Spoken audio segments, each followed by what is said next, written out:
Bike company एथर ही संभाजीनगरमध्ये प्रकल्प उभारणार आहे।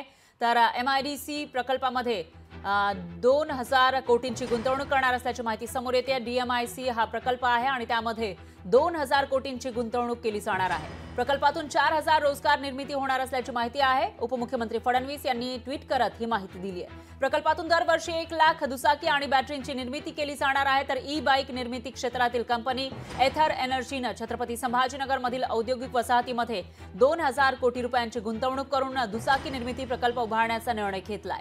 या प्रकल्पातून 4000 रोजगार निर्मिती होणार आहे। तर एथर एनर्जीचे संस्थापक स्वप्नील जैन यांनी उपमुख्यमंत्री फडणवीस यांची बुधवारी भेट घेतली होती। त्यांच्यासोबत चर्चा केली होती आणि विद्युत दुचाकी निर्मितीचा देशातील तिसऱ्या प्रकल्पासाठी छत्रपती संभाजीनगरची निवड करण्यात आल्याचा निर्णय जाहीर करण्यात आला आहे।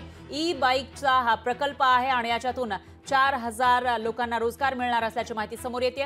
तर राज्यातील बरेचसे उद्योग हे दुसऱ्या राज्यामध्ये चालले असल्याचा आरोप विरोधकांकडून होत असताना उपमुख्यमंत्री फडणवीस यांनी ही माहिती आता दिलेली आहे। एक नवा प्रकल्प राज्यात येतोय, छत्रपती संभाजीनगरमध्ये हा प्रकल्प येतोय।